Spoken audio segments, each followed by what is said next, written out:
If you don't love your work, you're never going to be great at it.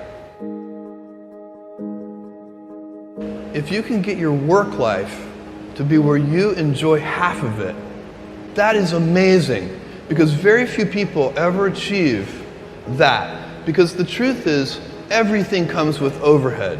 That's reality. Everything comes with pieces that you don't like.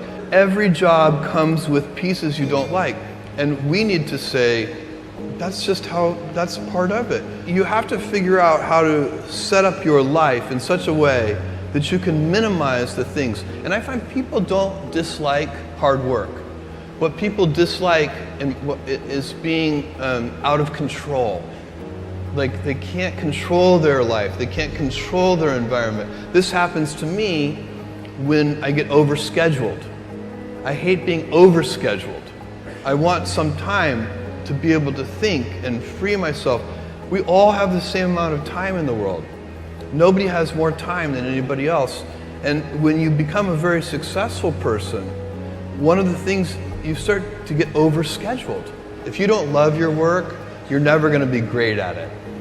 The other thing I would suggest to any young person, even before they start their career, is to really think about their choices. Because I find young people, and when I was young, I made this mistake too.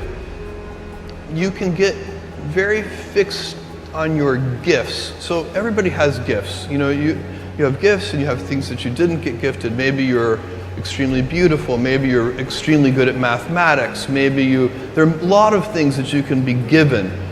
But those things can confuse you because they're not the things that construct your life. It's your choices that construct your life, not your gifts. You can celebrate your gifts. Be proud of them. Be happy of them. Actually, don't be proud of them. Be celebratory of them, but you can't be proud because they're gifts. They were given to you. You didn't earn them. You can only be proud of the things you earn.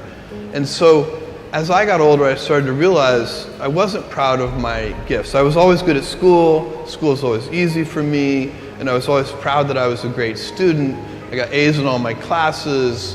I was good at math, all of that. And I thought that's who I was, but it's not true. Those are the things that are gifts. What was hard for me is deciding to work hard, deciding to use my gifts in certain ways, to challenge myself, to do things that I didn't think I could do, to put myself in uncomfortable situations. You can choose a life of ease and comfort, or you can choose a life of service and adventure. Which one of those, when you're 90 years old, are you going to be more proud of?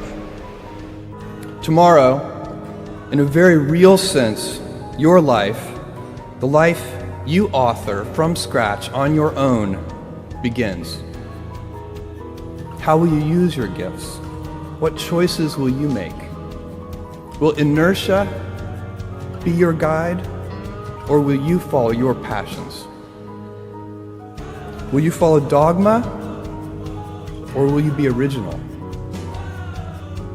Will you choose a life of ease or a life of service and adventure? Will you wilt under criticism, or will you follow your convictions? Will you bluff it out when you're wrong, or will you apologize?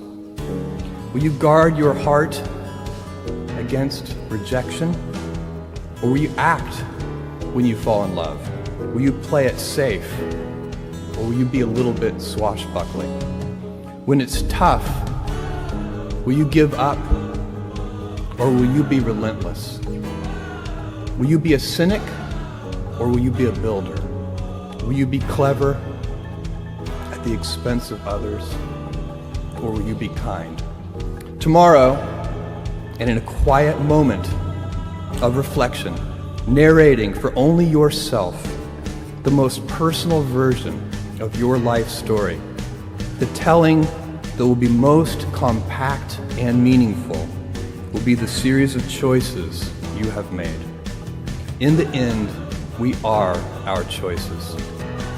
Build yourself a great story.